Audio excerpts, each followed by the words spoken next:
Yes, sir. तो average speed equal to क्या पढ़े थे? Total distance By total time. By total time.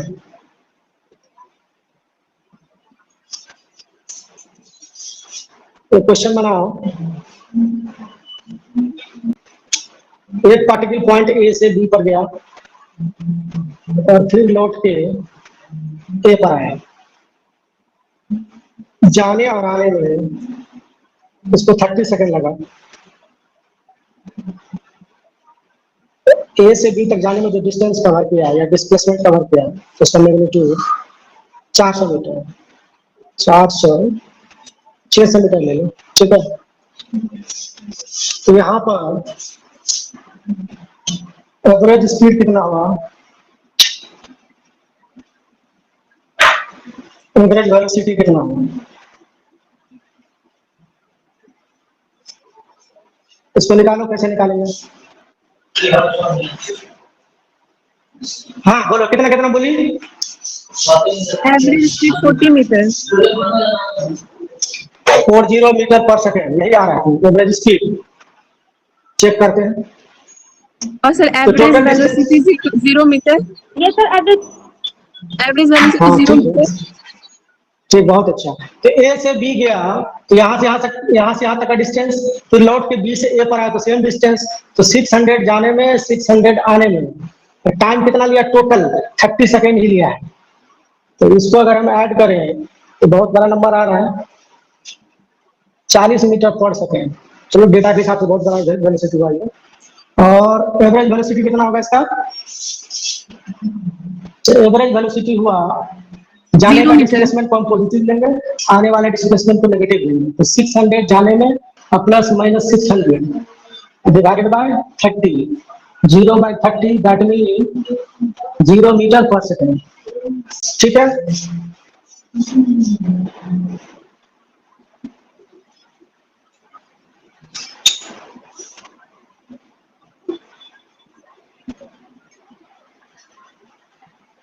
चलो क्वेश्चन नंबर 2 में देखो, एक पार्टिकल है जो पॉइंट ए से स्टार्ट किया, फिर इधर पर गया और फाइनली पॉइंट बी पर आया। ए पॉइंट इनिशियल पॉइंट हो गया, बी पॉइंट फाइनल पॉइंट हो गया, ठीक है। तो ए से पी गया, फिर क्यू पर गया। जब जर्नी स्टार्ट हुआ तो टाइम को कितना लेंगे? 0। जब जर्नी एंड हुआ, या जहां तक टाइम को कंसीडर करना है, वहां का टाइम t2 हुआ, तो मान लो 20 सेकेंड है। तो इस सिचुएशन में एवरेज स्पीड कितना होगा?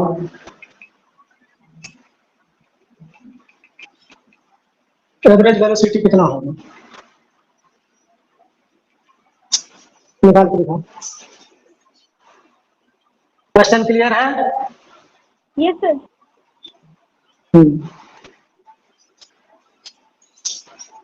ये परपेंडिकुलर है 90 degree. Sir, average speed 730. Total distance तुम्हारा कितना निकला? Sir, 14. सही बात है, टाइम से डिवाइड की होगी तो टाइम कितना है? 20 सेकेंड। तो कैलकुलेट करके कितना आया? Sir, average velocity 1/2 meter per second. 1/2 metre per second, 0.5 metre per second, ये आ रहा है। तो चलो चेक करते हैं। तो एवरेज स्पीड, या सीधा वर्ड में लिखो, इसको एवरेज स्पीड कहते हैं। तो एवरेज स्पीड हो गया total distance divided by total time. तो टोटल डिस्टेंस हमारा कितना होगा?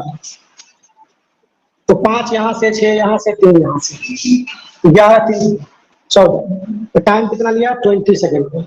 तो we are getting 7/10 that mean 0.7 metre per second. दूसरा में पूछा एवरेज वेलोसिटी, तो डिस्प्लेसमेंट आपको निकालना पड़ेगा। डिस्प्लेसमेंट क्या होता है? शॉर्टेस्ट डिस्टेंस, तो shortest possible path length between initial and final point, ये स्ट्रेट लाइन देगा। जब इसका परपेंडिकुलर ड्रॉप करेंगे ये ट्रेट क्या बन जाएगा? Right angle triangle. तो ये क्या चीज होगा? ये होगा परपेंडिकुलर। अगर ये 6 है तो ये भी 6 मीटर होगा, और बेस में इंक्रीज हो जाएगा ये लेंथ।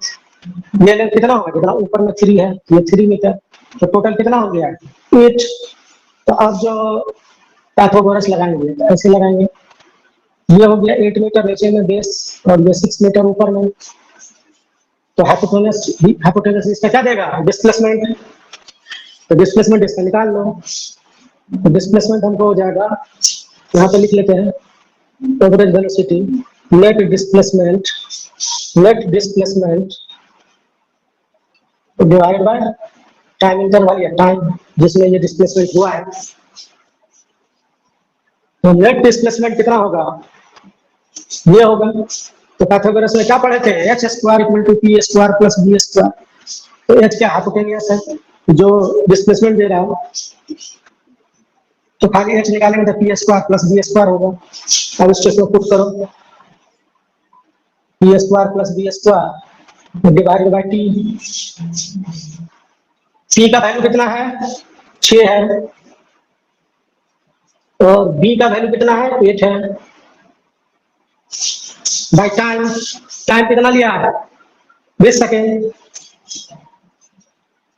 चलो इसको यहाँ लिख लेते हैं। तो अब हो जाएगा हमारा एवरेज वेलोसिटी, दोनों में कॉमन कौन है 2 है, तो 2 बाहर निकल जाएगा, अंदर में बचेगा 3 का स्क्वायर प्लस 4 का स्क्वायर डिवाइड बाय टाइम 20। तो ये तो 25 हो जाएगा अंदर में, तो फिर आ जाएगा 2 × 5 बाय 2 20। सही है, सब सही बनाई है। भैया तुम जवाब में देती है 0.5 मीटर पर सेकेंड, यही हो गया एवरेज वेलोसिटी इसका। एवरेज स्पीड हुआ हमारा 0.7। तो यहाँ पर नोट करने वाला बात यह है जो एवरेज वेलोसिटी जो होगा छोटा होगा या इक्वल होगा किसका एवरेज स्पीड का। एवरेज वेलोसिटी जो है एवरेज स्पीड से ग्रेटर नहीं हो सकता है किसी भी सिचुएशन में, ठीक है। Average velocity is always less than और इक्वल टू एवरेज स्पीड। कुछ पूछना तो पूछ लो, कहाँ समझ में नहीं आया नोट कर लिए सर। तो पेपर देंगे डीपीपी तो पता चलेगा कितना सीखी है कितना नहीं सीखी। इस चक्कर उसको छोड़ के चलते हैं हम लोग थोड़ा सा आगे, ठीक। सर्कल वाला करवाए थे प्रॉब्लम क्या ऑनलाइन में? Yes sir. Yes sir. हाँ तो चलो तो आगे चलते हैं हम लोग इक्वेशन ऑफ मोशन वगैरह की तरफ चलते हैं, एक्सीलरेशन की तरफ चलते हैं। पहले एक्सीलरेशन सीख लेते हैं। तो एक्सीलरेशन क्या चीज है, क्या करता है एक्सीलरेशन, कुछ बताओ, कुछ बताओ प्रिया, तो एक्सीलरेशन के बारे में बताओ कुछ। तो एक्सीलरेशन क्या करता है, वेलोसिटी को इंक्रीज कर देगा या डिक्रीज कर देगा। Rate of change of velocity को डिक्रीज करेगा या इंक्रीज करेगा। जब बाइक चलाता है तो एक्सीलरेट करता है, एक्सीलरेटर को दबाता है आगे की तरफ भागता है। जब वही बाइक चलाने वाला ब्रेक लेता है तो वो भी एक एक्सीलरेशन देता है, लेकिन उसका डायरेक्शन मोशन के अपोजिट में लगता है, तो स्पीड क्या होता है घट जाता है। एक्सीलरेशन वेलोसिटी को इंक्रीज करा सकता है या डिक्रीज करा सकता है। Rate of change of velocity कोई बोलते हैं क्या टाइम के रिस्पेक्ट में एक्सीलरेशन, यहाँ पे लिख लो the time rate change of velocity is known as acceleration.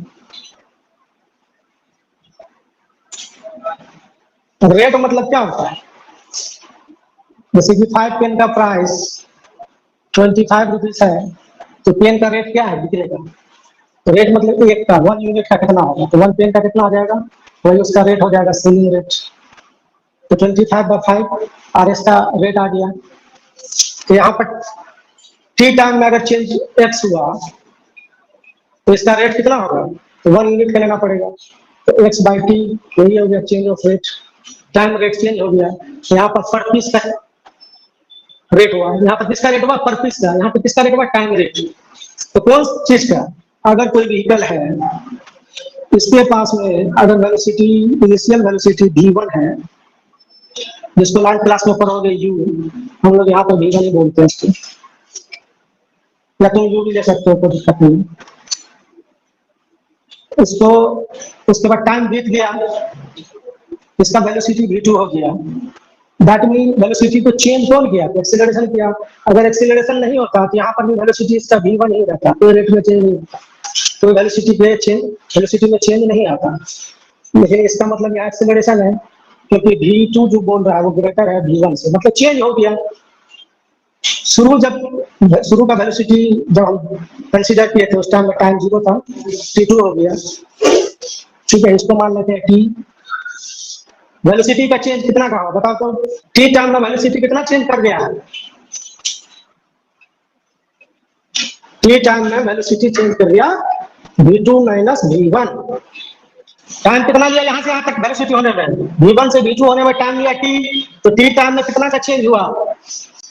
v2 minus v1 का। यहाँ पर लिखेंगे change in velocity in time t कितना का हुआ? तो v2 माइनस v1 का हुआ। तो change in velocity in time 1 unit का कितना हुआ? v2 minus v1। तो डेफिनेशन पढ़ो क्या लिखा? The time rate. तो ये इसका तो रेट हो गया, इसी चीज को क्या बोलेंगे? एक्सीलरेशन। तो एक्सीलरेशन हमारा हो गया final velocity minus initial velocity divided by time.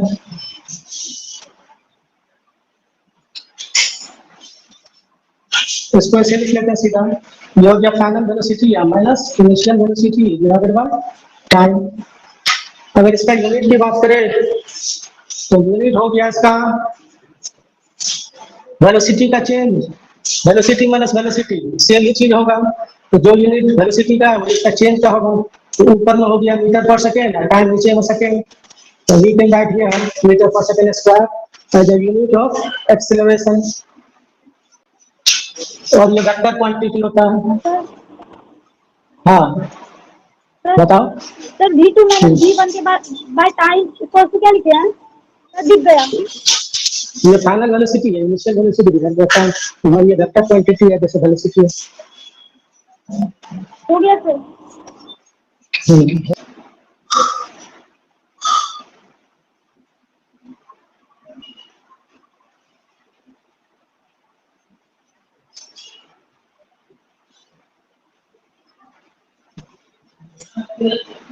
Jindal अपना कार को लेके 54 किलोमीटर पर आवर से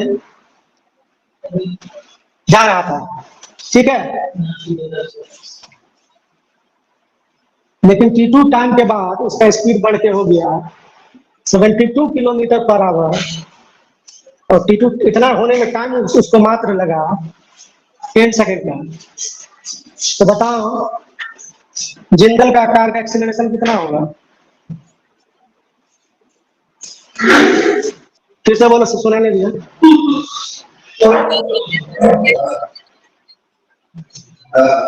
15 मीटर पर सेकेंड।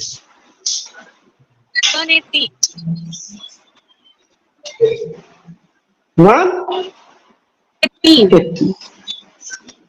हमको मीटर पर सेकेंड में आंसर चाहिए, metre per second square. 180 metre पर सेकंड स्क्वायर नहीं निकाले सर। गलत हो गया, वो गलत हो गया। अच्छा एक बात बताओ, इनिशियल वेलोसिटी कितना होगा? 54 किलोमीटर पर आवर। इसको मीटर पर सेकंड में बनाने के लिए क्या करते हैं?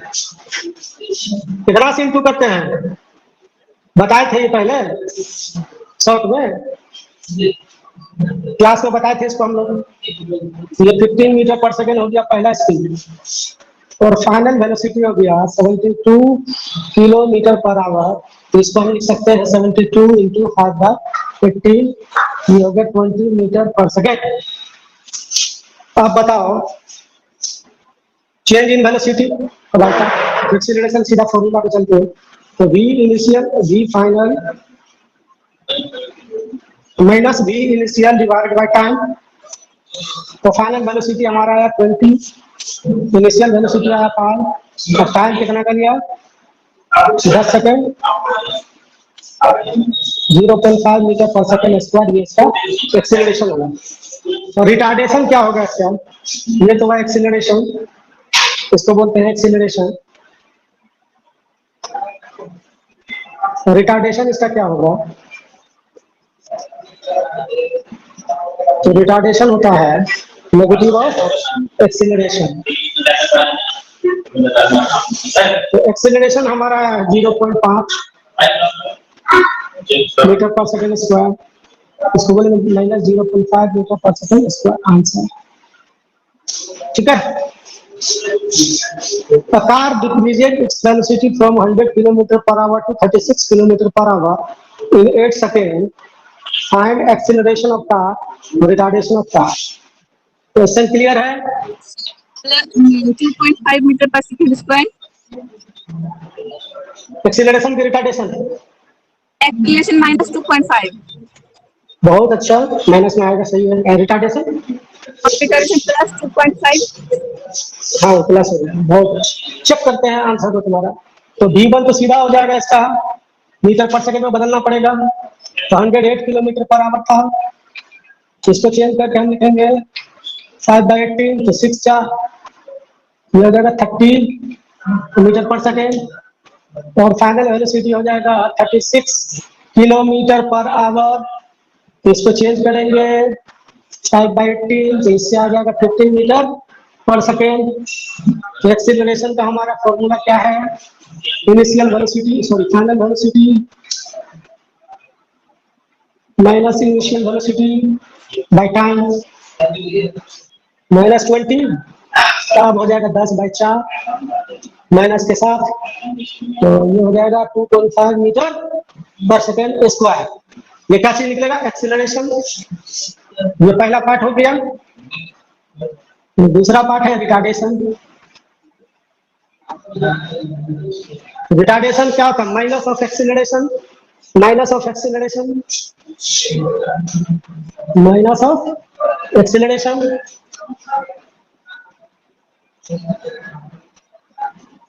इसको लिखेंगे सीधा plus 2.5 metre per second square. Retardation plus में आ जाएगा। ठीक है, नोट कर लो। नोट कर लिए सर। ठीक,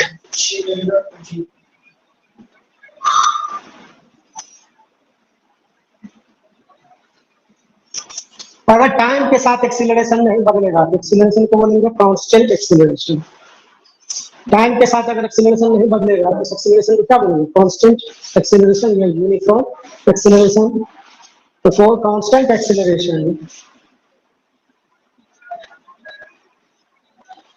average velocity is given by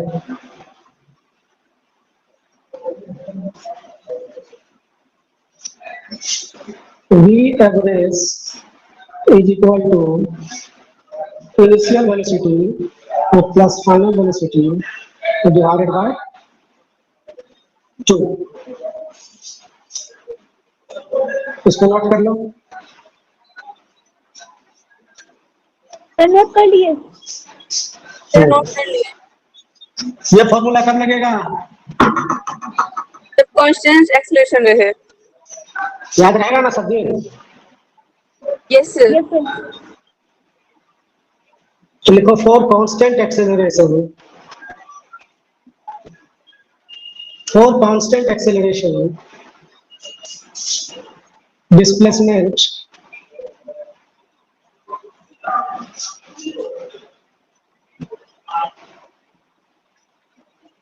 in straight line motion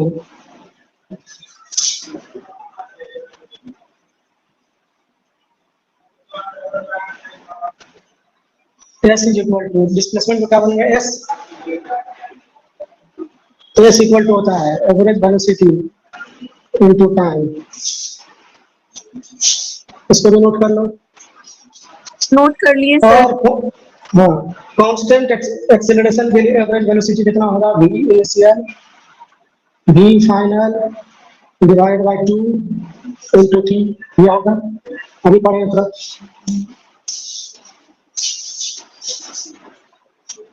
तो S इक्वल टू हो गया V initial V final by 2 into T। Sir आपका वीडियो धुंधला आ रहा है सर।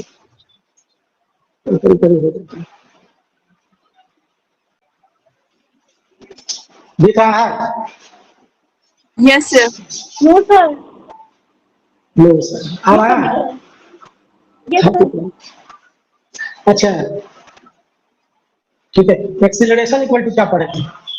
एक्सीलरेशन इक्वल टू पड़ेगा V final minus V initial by T। हमको भी फाइनल यहाँ से निकाल सकते हैं। तो 80 इक्वल टू क्या हो जाएगा, v final minus v initial. तो v initial plus 80 equal to क्या हो जाएगा, साथ साथ लिखना वी इनिशियल वी फाइनल। तो वी फाइनल हमारा हो जाएगा वी इनिशियल प्लस 80। इसको पुट कर दो यहाँ। तो अब इसको कैसे लिखेंगे, वी इनिशियल को रहने देते हैं, तो वी फाइनल की जगह पर हम क्या बैठाएंगे, v initial plus 80 divided by 2 और बाहर में टी।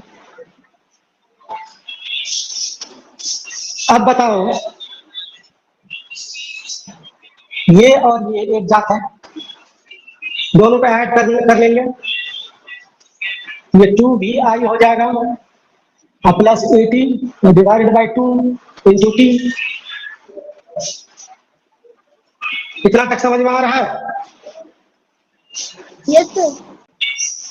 ठीक है, क्योंकि हम एक्सीलरेशन से यहाँ पर फाइनल वेलोसिटी को निकाल लिए और यहाँ फाइनल वेलोसिटी मांग रहा था, तो इसके जगह पे इसको बैठा दिए, ये तो बैठा दिए, यहाँ से यहाँ बैठा दिए।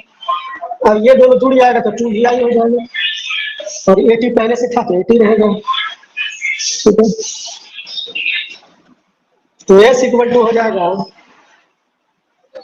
अगर A plus B by Z है तो इसको हम लिख सकते हैं A बटे जेड प्लस बी बटे जेड, दोनों में इससे डिवाइड हो गए, ये 2 इसमें डिवाइड होगा, इसमें भी होगा, तो 2vi बाई 2, उसका प्लस है तो प्लस लेंगे, माइनस रहता तो माइनस लेते, तो यहाँ प्लस है तो प्लस लिए, 80 डिवाइडेड बाई 2 तो बाहर में है t। जब दोनों को इंटू करेंगे ये 2 से ये 2 मर जाएगा, तो सिर्फ बचेगा क्या vi, और यहाँ प्लस है तो प्लस, और इसको 1 बाय अगर ये रहता रुको x बाई 2, तो इसको हम ऐसे भी लिख सकते हैं, अलजेब्रा पढ़ा होगा तुम लोग, इसको हम ऐसे भी लिख सकते हैं, इसको ऐसे भी लिख सकते हैं। तो इसको हम कैसे लिखेंगे, हाफ और 80 को यहाँ लिख देंगे into T. S equal to हो गया हमको VIT प्लस हाफ 80 स्क्वायर। इसी इनिशियल वेलोसिटी को u मान लेंगे तो ये होगा UT प्लस हाफ 80 स्क्वायर। इसी V इनिशियल को क्या बोलते हैं, इनिशियल वेलोसिटी। तो यही हो गया तुमको, इसको बोलते हैं second equation of motion, second equation of motion और सेकेंड इक्वेशन ऑफ काइनेमेटिक्स।